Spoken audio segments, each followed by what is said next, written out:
पहलगाम हमले को 28 अप्रैल को 7 दिन हो गए हैं और दिल्ली से लेकर श्रीनगर तक हलचल नजर आ रही है। प्रधानमंत्री नरेंद्र मोदी और रक्षा मंत्री राजनाथ सिंह के बीच में पीएम आवास में 40 मिनट तक बैठक हुई।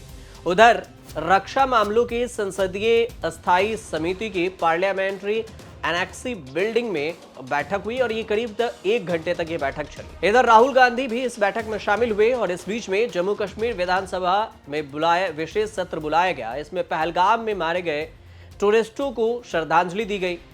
गृह मंत्रालय की सिफारिश पर 16 पाकिस्तानी यूट्यूब चैनल भारत में बैन भी कर दिए गए। इन सब के बीच में राहुल गांधी ने अपनी पार्टी के बड़बोले नेताओं को बयानबाजी न करने को कहा है। कांग्रेस पार्टी ने जितने भी नेता हैं जो पहलगाम पर बयानबाजी कर रहे हैं उन्हें सख्त लहजे में राहुल गांधी ने चेताया भी है और ये मैसेज देने के लिए जयराम रमेश आए। उन्होंने कहा कि ये जो नेता बयानबाजी कर रहे हैं ये अपनी मर्जी से कर रहे हैं, इससे पार्टी का कोई लेना देना नहीं है। पहले जयराम रमेश का बयान सुनिए। जो नेता बोल रहे हैं वो उनकी निजी राय है, कांग्रेस पार्टी से लेना देना कुछ नहीं है। मैं साफ कर देना चाहता हूं, बिल्कुल साफ कर देना चाहता हूं कि ये निजी राय दे रहे हैं। हाँ, कुछ लोग मंत्री रहे हैं, कुछ महत्वपूर्ण पद भी ग्रहण किए गए हैं, वरिष्ठ नेता हैं, सांसद हैं। कांग्रेस पार्टी का इन बयानों से कुछ लेना देना नहीं है। ये उनकी निजी राय है और ये पार्टी की राय नहीं है और पार्टी ऐसे बयानों से हम सहमत नहीं हो सकते। कांग्रेस के कई नेता ऐसे हैं जो पहलगाम हमले पर बयानबाजी कर रहे हैं। उसमें कांग्रेस के नेता है उदित राज भी हैं। 28 अप्रैल को अपनी पार्टी सहयोगी शशि थरूर के हाल ही में पहलगाम आतंकी हमले पर की गई टिप्पणी पर आलोचना कर दी। उन्होंने कहा कि आप कांग्रेस में हैं या फिर बीजेपी के प्रवक्ता हैं। उधर कर्नाटक के मंत्री हैं आरबी तिमापुर। उन्होंने महाराष्ट्र कांग्रेस के नेता और विधायक विजय वटेडीदार में धर्म पूछकर हत्या मामले में विवादित बयान दे दिया। इसके बाद शहजाद पुनेवाला ने भी जवाब दिया और कहा कि कांग्रेस का नाम बदलकर पाकिस्तान आधारित पार्टी कर देना चाहिए। एक तरफ राहुल गांधी आते हैं और फिर सर्वदलीय बैठक में आतंकवाद के खिलाफ कार्रवाई करने की बात कहते हैं और दूसरी तरफ उनके पार्टी के नेता हिंदू पीड़ितों का मजाक उड़ाते हैं। ये बीजेपी के प्रवक्ता का आरोप है।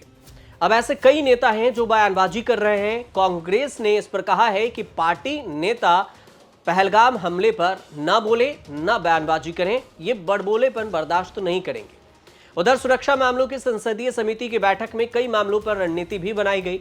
हालांकि किस रणनीति में विचार किया गया, किस रणनीति पर विचार किया गया, इसकी जानकारी फिलहाल सामने नहीं आई है। इस सब के बीच में AIMIM के अध्यक्ष हैं, हैदराबाद से सांसद हैं असदुद्दीन ओवैसी। उन्होंने छत्रपति संभाजी नगर में पाकिस्तान पर निशाना साधा और उन्होंने कहा कि आतंकी हिंदू और मुसलमानों के बीच में झगड़े कराना चाहता है। गैर मुस्लिम हमारे भाई बहनों को मारने का एजेंडा एक ही था कि आतंकी चाहता था कि कोई गैर मुस्लिम कश्मीर ना आ सके। असदुद्दीन ओवैसी का जो बयान है वो बयान भी सुनिए। पाकिस्तान की हुकूमत की ISI की एक नेशनल एक्शन टास्क फोर्स है जिसको FATF कहते हैं।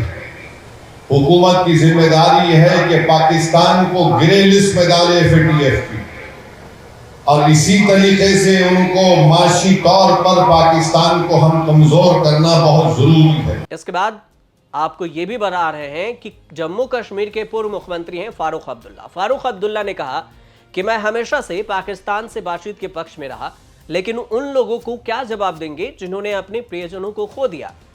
क्या हम न्याय कर रहे हैं? और आज देश चाहता है कि ऐसी कार्रवाई हो ताकि इस तरह के हमले कभी ना हो सके। फारूक अब्दुल्ला का भी बयान सुनिए। अफसोस है हमें कि हमारा पड़ोसी आज भी नहीं समझता कि उसने इंसानियत का कत्ल किया है।